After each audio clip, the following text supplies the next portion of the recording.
لا إله إلا الله محمد رسول الله لا إله إلا الله محمد رسول الله لا إله إلا الله محمد جنت کی حور اس ضمن میں آپ کے ساتھ ایک درس میں شیئر کر چکا ہوں، اور آپ سے میں نے کہا تھا کہ اس سلسلے کو ہم سٹارٹ کریں گے اور انشاءاللہ تعالی پھر کئی دروس میں اس کو تکمیل تک پہنچائیں گے۔ اللہ عز و جل ہماری مدد فرمائے۔ رب اشرح لی صدری ویسر لی امری واحلل عقدۃ من لسانی یفقہوا قولی۔ آج کے درس کی ابتدا سورہ بقرہ کی ایک آیت سے کرتا ہوں، آیت نمبر 25۔ اللہ عز و جل بشارت دیتے ہیں ان لوگوں کو جو ایمان لائے اور ساتھ انہوں نے نیک عمل بھی کیے۔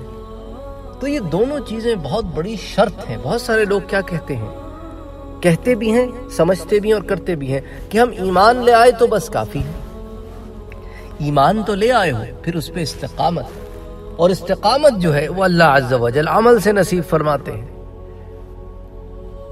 تو اللہ سبحانہ و تعالیٰ فرماتے ہیں ایک جنرل رول ہے، کوئی اسپیسیفک ایگزامپلز، کچھ لوگ خاص ایگزامپلز دیتے کہ بھئی فلاں صحابی تو ایمان لائے اور ایک عمل بھی نہیں کیا اور پھر شہید ہو گئے تو ان کا درجہ، تو وہ ایک خاص بات ہے۔ لیکن جنیرک رول کیا ہے؟ اللہ سبحانہ و تعالیٰ نے جو قرآن میں ایک جنرل رول بنایا ہے، وَبَشِّرِ الَّذِينَ آمَنُوا، اور بشارت دے دے میرے پیارے نبی ان لوگوں کو جو ایمان لائے۔ اور یہاں بات رکتی نہیں ہے، آگے اللہ عز و جل فرماتے ہیں وَعَمِلُوا الصَّالِحَاتِ، اور وہ جنہوں نے نیک عمل کیے، اچھے کام کیے، ان کو کس چیز کی بشارت دے دیں؟ بشارت بھی ایسی جو بالتحقیق ہو، بے شک کے ساتھ، ان لہم، بالتحقیق ان کے لیے کیا ہے؟ بے شک ان کے لیے کیا ہے؟ ایسی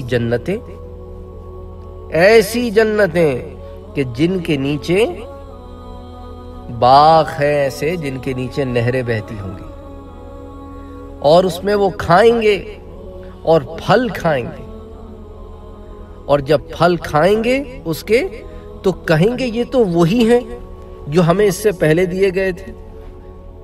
كُلَّمَا رُزِقُوا مِنْهَا مِنْ ثَمَرَةٍ رِزْقًا قَالُوا هَذَا الَّذِي رُزِقْنَا مِنْ قَبْلُ وَأُوتُوا بِهِ مُتَشَابِهًا، یہاں تک تو بات ہم پہلے بھی کر چکے ہیں۔ اب آگے جو اللہ عز و جل فرماتے ہیں وَلَهُمْ فِيهَا أَزْوَاجٌ مُطَهَّرَةٌ، ان کے لیے وہاں پر پاک بیویاں ہوں گی۔ اب دیکھیں بیویوں کی دو قسمیں ہیں، ایک بیوی تو وہ ہے جو آدم علیہ السلام کی اولاد ہے، وہ تو دو ملیں گی، جو دنیا میں رہ کے جنت میں گئی ہے وہ تو دو ملیں گی، اور حوریں ان کی تعداد اللہ نے معین نہیں کی، وہ بھی بیویوں ہی کے زمرے میں آئیں گی، تو وہ بھی پاکیزہ بیویاں ہی ہوں گی، لیکن یہ وہ عورتیں ہوں گی جو بنائی جنت میں گئی ہیں۔ انشاءاللہ آنے والے دروس میں آپ کو یہ بھی بتاؤں گا کہ حور بن کس چیز سے ہے، کیسے اللہ نے حور کو بنایا ہے۔ سبحان اللہ، سبحان اللہ۔ تو پاکیزہ بیویاں ہیں، حور بھی اور دنیا والی بھی، تو دونوں کے پاس وہ کوالٹیز ہیں، جو حسن ہے، جمال ہے۔ جنت کی بیوی جو ابن آدم ہے، جو بنت آدم ہے، اس کے اوپر تو پوری سیریز ہو چکی ہے۔ تو اللہ تعالیٰ فرماتے ہیں کہ وہ جنت میں پاکیزہ بیویاں ہوں گی اور وہ اس میں ہمیشہ رہیں گے، یعنی کون؟ جنتی۔ تو اللہ تعالیٰ نے اپنے نیک بندوں کے لیے جنت میں بے شمار نعمتیں تیار کر رکھی ہیں۔ ان نعمتوں میں سے حوریں بھی ہیں، تو حور ایک نعمت ہے اللہ کی۔ اللہ تعالیٰ نے قرآن کریم میں مختلف مقامات پر حوروں کا ذکر فرمایا ہے اور ان کی مدح سرائی بھی کی ہے۔ کہیں حور عین سے تعبیر کیا، کہیں ان کے وصف میں فرمایا کہ بھئی یہ تو وہ ہوں گی کہ بھئی قاصرات الطرف العین، کہیں کہا کہ کأنہم الیاقوت والمرجان، اچھا کہیں کہا کہ خیرات حسان، اچھا کہیں قاصرات الطرف اطراب، کہیں ابکار، کہیں ان کو البید مکنون کہا، کہیں اللؤلؤ المکنون کہا۔ تو مختلف الفاظ سے اللہ سبحانہ و تعالی نے ان کی مدح سرائی کی کہ لم یطمثہن انس قبلہم ولا جان۔ مختلف اوصاف اور محاسن سے اللہ تعالیٰ نے انہیں بیان فرمایا۔ اس ضمن میں یہ بات آپ ذہن میں رکھیں کہ ظاہر بات ہے کہ عورت جو ہے نا، عورت اس کے 4 مقامات ایسے ہوتے ہیں جن میں تنگی ہو تو پسند کی جاتی ہے اور مطلوب ہوتی ہے۔ ایک اس کا منہ ہوتا ہے، بہت بڑا منہ ہو تو اچھا نہیں لگتا، بہت چھوٹا ہو نہیں، ایک تنگ ہو لیکن حسن میں آئے۔ دوسرے اس کے کان، ان دونوں چیزوں میں تنگی ہو تو اچھی لگتی ہے۔ ایک اس کی ناک کے سوراخ، بہت بڑے بڑے سوراخ ہو تو بھی اچھی نہیں لگتی، اور چھوٹے سوراخ۔ اور تیسری چیز تو یہ، چوتھی چیز شرمگاہ کی تنگی۔ یہ بات کھل کے کہہ رہا ہوں کیونکہ آپ کھل کے بات سننا چاہتے ہیں، جس لیے کھل کے کہہ رہا ہوں۔ اور ان باتوں کو سمجھانے میں مقصد ترغیب ہے، نہ کوئی اور وجہ ہے۔ کیونکہ انسان کو جب رغبت ہو نا کسی چیز کی تو اس کے حصول کے لیے وہ کام کرتا ہے۔ اور ایک اور بات آپ سے میں شیئر کروں گا آئندہ آنے والے دروس میں، کہ وہ لوگ جو حوروں کو پانے کی دعا نہیں کرتے، حور ان کے اوپر کیا تاثرات ظاہر کرتی ہے، اس پہ بھی انشاءاللہ بات ہوگی۔ تو بہرحال تو یہ 4 چیزیں ہیں جس میں تنگی مرد پسند کرتا ہے، عورت۔ اور اسی طرح عورت کے اعضاء میں سے 4 ایسے مقامات ہیں جس میں مرد کشادگی پسند کرتا ہے۔ اس کا چہرہ، اس کا سینہ، اس کی گردن کے قریب جو پشت کا بالائی حصہ ہوتا ہے، جو دونوں کاندھوں کے درمیان ہوتا ہے، اور اس کی پیشانی۔ اور اس کے اعضاء میں سے 4 مقامات پر مرد سفیدی پسند کرتا ہے۔ اس کا رنگ، اس کے سر کی مانگ، اس کے دانت، اور اس کی آنکھوں کی سفیدی کا حصہ، یہ خوب سفید ہے۔ تو یہ 4 مقامات ہیں جس میں مرد سفیدی پسند کرتا ہے۔ اسی طرح عورت کے بدن میں 4 مقامات ایسے ہیں جس پر مرد سیاہی پسند کرتا ہے، اچھی معلوم ہوتی ہے اس کو۔ اس کی آنکھوں کا سیاہ حصہ خوب سیاہ ہو۔ اس لیے آپ دیکھیں نا وہ مسکارے کتنے بکتے ہیں دکانوں میں، اس کی وجہ کیا ہے؟ اس کی وجہ یہی ہے کہ وہ آنکھوں کو خوبصورت بناتے ہیں۔ وہ آنکھوں کی جو رنگ بکتے ہیں، دور سے دیکھ کے کلر پینسل لگتی ہے، لیکن وہ آنکھوں پہ لگاتی ہیں عورتیں، اللہ عالم کیسے لگاتی ہیں، لیکن وہ لگاتی ہیں۔ اسی طرح وہ آئی بروز، یہ جو بھویں ہوتی ہیں نا، ابرو، اس کا بھی گھنا کالا ہونا، اس کے لیے بھی وہ چیزیں ملتی ہیں عورتوں کی، وہ لگاتی ہیں۔ اللہ تعالیٰ کو پتا ہے نا کہ مرد کو کیا اچھا لگتا ہے، تو اس لیے اللہ تعالیٰ نے حوروں میں ساری صفات رکھی ہیں۔ تو ایک تو وہ یہ پسند کرتا ہے کہ عورت کی آنکھوں کا سیاہ حصہ خوب سیاہ ہو۔ ایک تو آنکھوں کے اندر جو حصہ ہے نا، گول سرکل، وہ خوب سیاہ ہو۔ پھر اس کے ابرو، اس کی پلکیں اور اس کے بال، یہ 4 چیزیں مرد پسند کرتا ہے کہ سیاہ، کہ آنکھ کے اندر کی پتلی وہ اچھی خوب سیاہ ہو، کالی، اور یہ پلکیں، ابرو اور بال۔ تو فطرت ہے مرد کی، اس میں کوئی تنقید کی بات، مذاق کی بات نہیں، مرد کو اچھا لگتا ہے۔ اب بالوں کا سیاہ ہونے سے مراد جو بھی رنگ ہو بالوں کا، وہ خوب ہو، اچھا رنگ ہو، اچھا رنگ ہو۔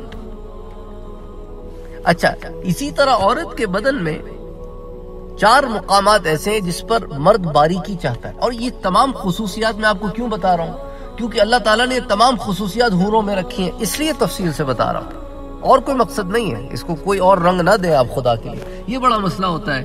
آپ کوئی چیز بیان کریں، لوگ اس کو رنگ کوئی اور چڑھا دیتے ہیں۔ تو 4 مقامات ایسے ہیں عورت کے بدن میں جس میں مرد باریکی چاہتا ہے، اس کی کمر میں، اس کی سر کی مانگ میں، اس کے ابروؤں میں، آئی بروز میں، اور اس کی ناک میں۔ اسی طرح عورت کے 4 مقامات اعضاء ایسے ہیں جہاں پر مرد لمبائی پسند کرتا ہے، اچھی لگتی ہے عورت، اس کا قد لمبا ہو، اس کی گردن لمبی ہو، اس کے بال لمبے ہوں، اور اس کی انگلیاں لمبی ہوں۔ اور عورت میں کچھ ایسے اعضاء ہیں، ایسے بھی 4 اعضاء ہیں جس میں مرد تقصیر یعنی چھوٹا ہونا پسند کرتا ہے۔ اور یہ چھوٹا ہونا ظاہر کے لحاظ سے نہیں بلکہ معنوی لحاظ سے، اور وہ اعضاء جو ہیں یعنی معنوی لحاظ سے، اس کی زبان کا چھوٹا ہونا، اس کے ہاتھ اور اس کے پاؤں اور اس کی آنکھیں. یعنی کہنے کا مقصد یہ ہے کہ اس کی آنکھوں کا چھوٹا ہونے سے مراد کہ اس کی آنکھیں جھکی رہیں، نہ کہ چھوٹی چھوٹی آنکھیں، آنکھیں جھکی رہیں، شرم و حیا والی آنکھیں، تو اس لیے کہا مانوی. اسی طرح اس کی زبان فضول گوئی نہ کرے، وہ زبان درازی نہ کرے. اس لیے آپ سے جو پچھلا درس بیان کیا تھا اس میں یہی کہا کہ حور جو ہے نا وہ اطاعت گزار ہو، اس کی آنکھیں صرف اس شخص کے اوپر ہوں گی جس کو وہ عطا ہوگی، ادھر ادھر نہیں بہکے گی اس کی نگاہ. اور ایک چیز پھر ہاتھ کا چھوٹا ہونے سے مراد کہ وہ فضول خرچ نہیں کرتے، ناپسندیدہ چیزوں کے لیے لینے اور خرچ کرنے سے وہ قاصر ہوتی ہے، تو ہاتھوں کا چھوٹا.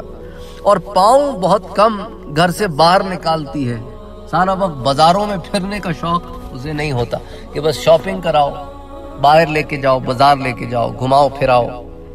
ٹھیک ہے، گھومنا پھرنا ہر چیز ایک میانہ روی میں اچھی لگتی ہے. جا رہے ہیں، پورا دن نکل گیا بازار میں. تو اب یہ جو چیزیں ہیں نا، یہ میں بندے کی سائیکی بتا رہا ہوں آپ کو، خواتین کی سائیکی الگ ہے. لیکن اللہ نے جو جنت میں بنائی ہے نا عورت، اس کی سائیکی الگ ہے دنیا کی عورت سے. تو دنیا کی عورت جو ہے، جو جنت میں جائے گی تو وہ اپنے آپ کو یہاں کے لحاظ سے نہ سوچے بھئی یہاں تو میں یہ کرتی ہوں تو وہاں پر بھی، وہاں پر تم اثر نو بنائی جاؤ گی، اور جیسے قرآن نے تمہیں بتایا ہے، تمہارے بارے میں بیان کیا، ویسے بنائی جاؤ گی. تو تمہاری وہ تمام چیزیں تمہارے اندر سے اللہ تعالیٰ نکال کے تمہیں حسن و جمال کے اعلیٰ پیکر پہ بٹھا کے کھڑا کر دیں گے. اور تم تو افضل ہوگی حور سے، خوبصورت ہوگی حور سے، زیادہ بہتر ہوگی حور سے. بارہ ابھی ہم حور کی بات کر رہے ہیں. تو یہ مقامات ہیں. اب ان اوصاف میں سے کچھ وصف بھی دنیا کی عورت میں پائے جائیں تو وہ عورت جو ہے اس کو اچھا تصور کیا جاتا ہے. اچھا، حور میں بدرجہ کمال یہ اوصاف پائے جاتے ہیں جن اوصاف کو اللہ تعالیٰ نے اور اس کے رسول صلی اللہ علیہ وآلہ وسلم نے بڑی تشریح اور تفصیل کے ساتھ بیان فرمایا ہے. اسی لیے ہم بھی بیان کر رہے ہیں، کیونکہ میرے رب نے بیان کیا ہے، میرے پاک نبی نے بیان کیا ہے صلی اللہ علیہ وسلم، تو اس لیے ہم بھی بیان کر رہے ہیں. اچھا، حور جو لفظ حور ہے نا، حور وہ حورا کی جمع ہے. تو حور بذات خود جمع ہے، اور اس کا واحد جو ہے وہ حورا ہے. اور حورا کا معنی کیا ہے؟ حورا اس عورت کو کہا جاتا ہے جو جوان بھی ہو، حسین بھی ہو، جمیل بھی ہو، سفید رنگ والی ہو، اور انتہائی سیاہ آنکھوں والی ہو. اس کو کہتے ہیں حورا. ٹھیک ہے. زید بن اسلم کہتے ہیں کہ حورا اس عورت کو کہا جاتا ہے چمکیلے چہرے کی وجہ سے کہ جس کے چہرے پر نظر نہ جم سکے اور متحیر ہو جائے، کہ بس بندہ جو ہے نا آگ بھر کے نہ دیکھ سکے، اتنا حسن ہے، اتنا حسن ہے. اللہ اکبر.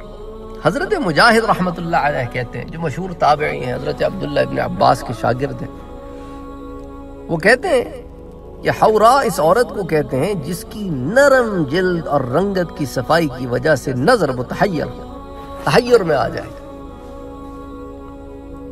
حضرت حسن بصری کہتے ہیں کہ حورا اس عورت کو کہتے ہیں جس کی آنکھوں کا سفید حصہ انتہائی سفید اور سیاہ حصہ انتہائی سیاہ ہو. حضرت مجاہد کہتے ہیں رحمت اللہ علیہ کہ حور العین وہ ہیں کہ جن کو دیکھ کر نظر حیران ہوگی، اور ان کے کپڑوں کے اندر سے بھی ان کی پنڈلی کا گودا نظر آ رہا ہوگا. ان کی نرم جلد اور صاف ستھری رنگت کی وجہ سے ان کی جانب دیکھنے والا اپنا چہرہ ان کے جگر میں دیکھے گا جیسا کہ آئینے میں دیکھتا ہے. سبحان اللہ، سبحان اللہ، سبحان اللہ. اب حور العین کا ذکر ہوا. اب یہ عین ہے. عین کیا ہے؟ عین یہ جمع ہے، حور العین جمع ہے.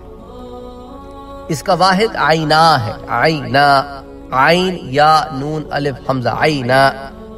اب عینا ان عورتوں کو کہا جاتا ہے جن کی آنکھوں میں حسن اور خوبصورتی کی صفات جمع.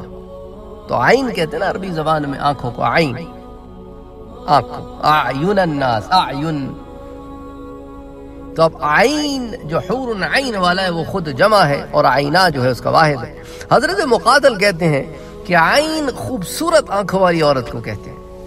علامہ ابن قیم فرماتے ہیں کہ عرب کے لوگ عین حوراء اس آنکھ کو کہتے ہیں جس میں سفیدی انتہائی سفید ہو اور سیاہی انتہائی سیاہ ہو.